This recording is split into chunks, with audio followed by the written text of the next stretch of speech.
Good morning. Welcome to the garden. I am out here wrapping up a few things and I actually just planted some morning glories into this big trough container, and then I thought, you know what, I want to try a few other vining plants in some containers. I think that this garden, to help it look more rooted and a little bit more older and more established, I think that some vines could be really useful and could really add to that look. Obviously, starting a garden completely from scratch, the first year it's always going to look, well, it's just going to be new and it's just going to look kind of brand new. And so to help add to that like established old garden look, I think vines growing on things just, it kind of roots. It roots all the pieces and parts of the garden into the ground and just makes it look old and fun and also kind of whimsical and wild. So I had a couple morning glories that I put in here, but then I also pulled out a couple other seeds that I thought might be good for growing both in containers and starting this time of year. So let me show you what all of those seeds are, and then we'll talk about the containers that I am growing them in and kind of where we're going to put them in the container garden here. So first off, I have the morning glory seeds, which I actually have been soaking overnight. So the seed packet recommended that you soak these seeds either overnight or that you just kind of like nick the seeds just to help with germination. And given that we are here, you know, beginning of June time frame, I want to make sure that I give the plants every opportunity that I can for them to really just take off and flourish. So we are going absolutely for optimal germination. So I soaked these overnight and they're looking kind of nice and squishy. So those are going to be great. And then nothing like a bean. If you want something to grow fast, you know, beans are really, really good for that. And I think I want to do, well, today anyways, I'm focusing on flowering vines just to add some additional beauty to the garden. And I have wanted to grow hyacinth beans for quite a while. They're going to grow in full sun to part shade, so this is going to be perfect for the area. I'll show you the area where I'm going to grow these.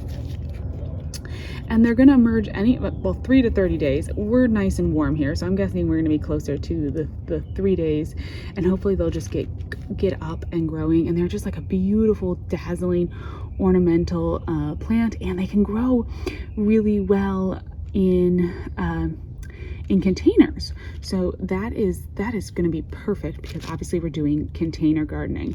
Now the little morning glories here too. Morning glories are just super hard. You have to be careful. They can be, obviously, I'm sure you know, pretty invasive, and you kind of want to be careful where you're starting them, but they're going to grow pretty well in containers as well, and they can handle part sun, part shade, which I'm going to be growing all these vines over here by the fence. And so that's kind of like, as you can tell, it's morning right now and we're in the shade.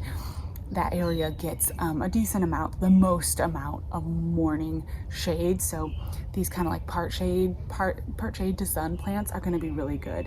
And the morning glories just grow like crazy. So they'll do beautifully in containers. And I was really excited to see that the hyacinth bean is actually recommended to grow in a container too.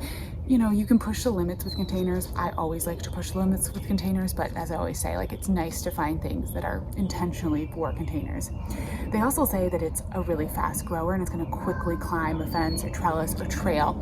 So I do need to give these vines a little something to spill on. And I have the little birdhouse back there, and I think that's going to be the start of where they're going to grow. So we've got this super cute little white birdhouse over here, and we've got our part shade flowers. And I think I'm going to put some of my pots around in this area and let the vines, at least the hyacinth bean vine, grow over here. I may grow the other vines on this part of the garden over by these trough planters, where I'm thinking I'm going to put an arch trellis in. We'll see how that goes, but at least the hyacinth bean, I think we're going to have it grow on this here, and then we'll just see how big it gets and how much you know, space we need to provide for it to grow. I can always add in like another something, either this trellis here or another trellising system for it, but you do want to provide something for it to grow. Obviously, you can let the vines kind of trail over on the ground, but I think it's in this garden, especially trying to make it look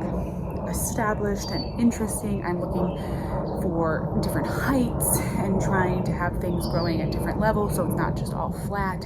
So I may go ahead and order some more trellises for some of these vines to grow on, but that's going to be perfect around the birdhouse. How cute, right? The little hyacinth bean vine with these pretty little, this is the ruby moon, so it's got these really pretty purple flowers, and the purple bean pods, you don't want to eat the bean pods, they're just for looking at, but like the bean pods are almost as pretty as the flowers, and definitely I think add to that sort of old I don't know, old gardeny look, right? To have some wild bean plants and vines and seed pods hanging around, like that's going to be perfect over there in the garden. And I did have the morning glories in this actual bed, and so I'll probably put that container like somewhere over there. If I end up getting the arch trellis, then it can grow on the arch trellis. Morning glories kind of just go crazy. And actually I grew some in a hanging basket last year, and it was really fun. They grew like up the hanging basket and were hanging down out of the hanging basket, and just were kind of like all over the place, and it was really cool. And yeah, they were quick growers and quick bloomers. One thing to note with the morning glories is that the flowers only last for one day. Like morning glory, I think it's called that because they bloom in the morning and then they're like done, but they put on so many flowers that it's not really an issue.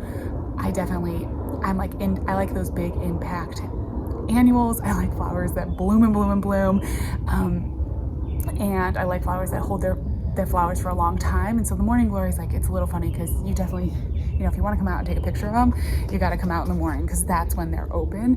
But I think that'll be fine. We have so many flowers in the garden, and there'll be this really pretty like sky blue with these little kind of veining in the flowers. They're really beautiful, and definitely the like sort of country road farm garden. That's kind of my theme. I don't know if I'm quite managing it, but that's sort of my theme, and I think the morning glories fit in perfectly with that. So that'll be beautiful. Those will be two fun vines. And then I realized, you know, I'm getting a lot of these purples and a lot of these blue colors in the garden. Every year there are certain colors that tend to look better, and certain things. I'm getting a lot of the purples, the blues. I'm looking around. I have a decent amount of red, but I've been liking the yellows and the oranges, and I think that's what I need a little bit more of. So I went and dug through my seeds, and I found this packet of black-eyed Susan vine, another one that will grow full sun to part shade. It's a 5 to 8 inch long vine, so it's a huge vine, and it'll definitely handle these conditions. And I have grown these in the past in containers as well and had really great luck with them. I don't know if it says, yeah, perfect window boxes, hanging baskets, ground covers. They'll kind of grow anywhere. Like the morning glory, you have to be a little bit careful with these because they will reseed themselves really readily, and when they reseed themselves, like they will go everywhere. So it's kind of one that if you don't want this in your garden space, think about it. Now I'm going to be growing it on the patio here, so I'm going to really manage. It's probably going to be over here and then grow up the arch trellis. I'm going to try to really manage this so that it's not going to like take over, but really we have a fully paved backyard, so there's not really anywhere for it to take over. This mix has some whites, some yellows, and some oranges, which I think any and all of those will be good. I'll probably do like 2 or 3 seeds. It is recommended to sow these outside, just like to direct sow them, and I will say that yeah, they will reseed themselves. Like they're very easy to grow. They sometimes take a little while to emerge though, so that's something to consider. Doing these now, and I'm slightly like, I'm not sure, this will probably be for fall. Honestly, once they take a little while to emerge, and then they usually put on like a little bit of foliage growth for a while, and then once they kind of like hit this moment, they sort of hit their stride, and then they just take off, and they are absolutely wild growers, and they're covered with blooms, and they just bloom and bloom and bloom and bloom and bloom and bloom and produce more seeds and kind of just go crazy. I had them on my upstairs patio garden a couple years ago, and they just like took over and they were spilling down off the garden and they were just everywhere. So they're great once they get going. It takes a little bit while. So I'm not really expecting this like maybe August. We're gonna start to see the full impact of these. But yeah, they will plant them, they will grow.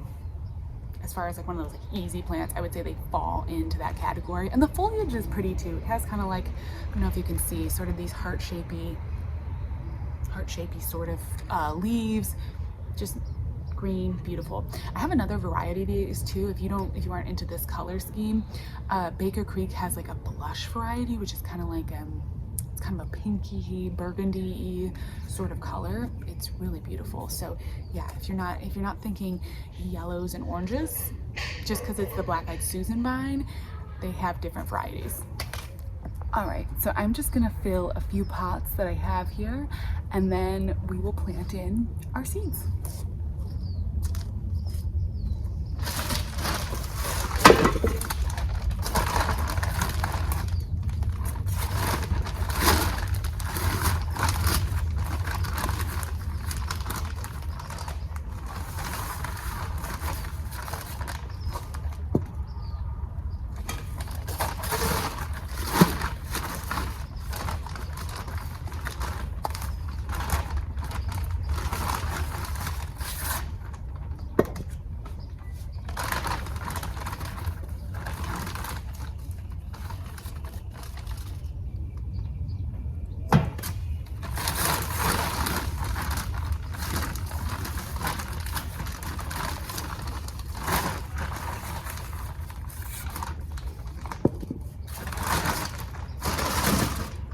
I'm gonna write up some plant tags because I'm actually starting to get quite a few containers in here that I'm starting from seed, and I'm starting to forget what I'm planting, and especially like the things like the black-eyed Susan vine, I don't want to forget.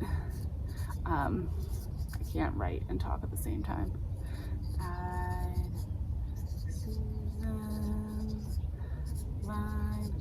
I don't want to forget what it is because it's going to take a little while to germinate and everything. I got these plant tags. She sent them over to me, and they're really fun. They're like nice and easy to use, nice and big. She sent me a garden marker too. It's awesome. I'll put her info down below because she gave me a discount code to share with you guys, so that's always fun. If you're looking for plant tags, they're waterproof. They're like kind of plastic. They hold up. You can get like replacements of these and then just stick it in your the tag. It's nice. Okay, and then Morning Glory.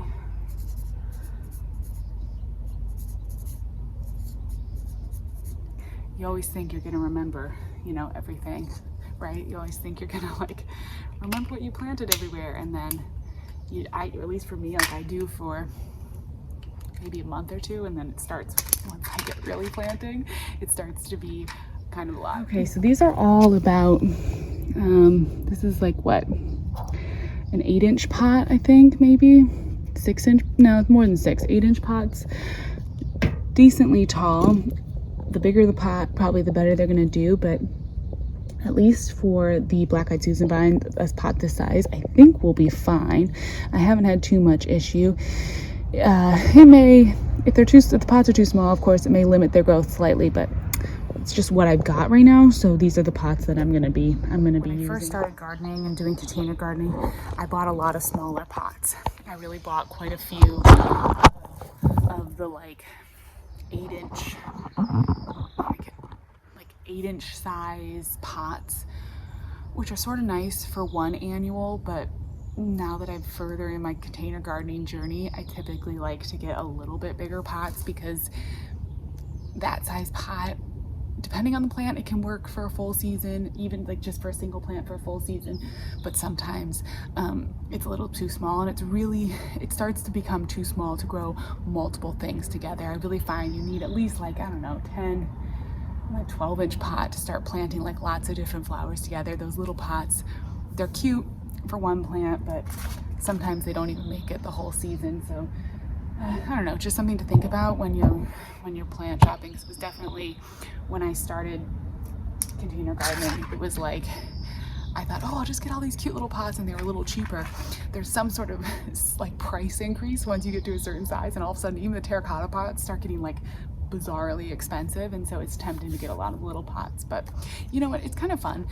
There is a use for that size pot. Like right now, it's nice for seed starting, that I'm not using a bunch of potting soil. I'm getting these things all growing, and if they grow for most of the season, then that's great. And the more I container garden as well, the more I do kind of like to have some of these pots that are just one plant, kind of like the mono pot. It's kind of nice. It breaks up the eye a little bit. All right, so I don't think there's anything super special. I'll show you these seeds. The morning glory seeds are pretty little. Let's see what the hyacinth bean. Oh yeah, those are kind of fun. They just look like a little bean seed. I got a little white line. Hopefully I wasn't supposed to soak any of these. I don't think so. All right, the little black-eyed Susan beans are cute. They're little round, not beans, seeds. They're like these little round seeds with these little holes in them. All right, let's plant everything.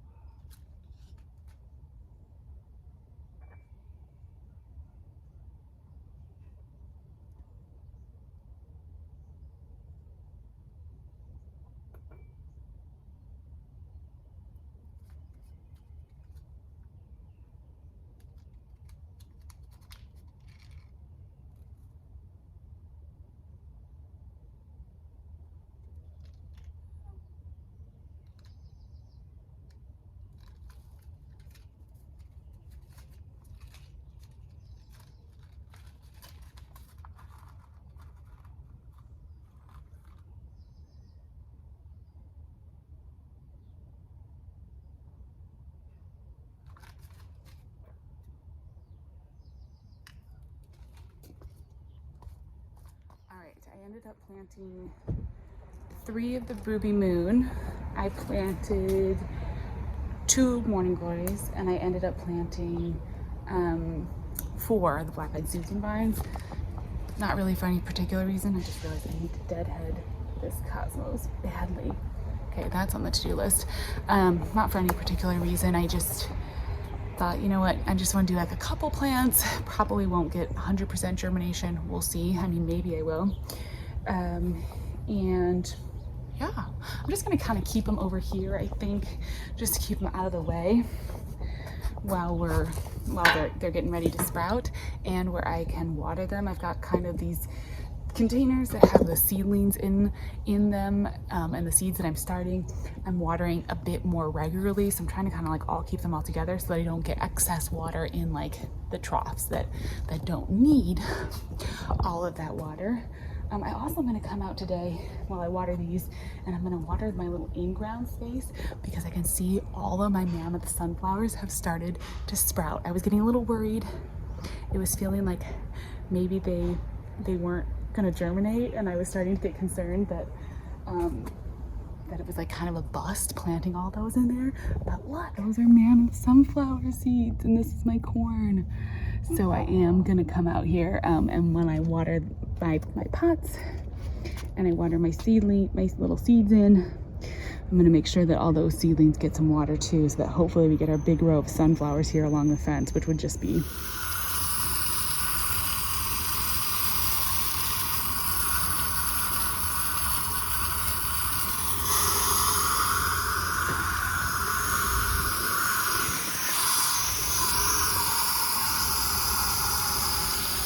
all right. Well, those vines are all watered in, and now we just wait for everything to come up. Good morning. So it's about a week later, and I wanted to give a little update on the vines in containers, just because I filmed that video, or the pieces that you just saw, a little bit ahead of time. And so I figured, since I'm ready to put it out now, and we're just like a week, it's been about a full week, and as you can see, there are already some seedlings coming up. So everything came up pretty well so far, except for the black-eyed Susan vine. So this is the Ruby Moon hyacinth vine, and as you can see, it's coming up really well. It looks so cute, really pretty little seedlings, and already I'm seeing this beautiful veining coming in. That deep kind of rich color of the hyacinth vine is already showing up. These are gonna be so pretty. So I'm gonna have to find my final location where I wanna put these, but they're already coming up. And then the morning glories are coming up. How cute are those? It's so sweet to see the different shapes and sizes of the seedlings. It's always really interesting.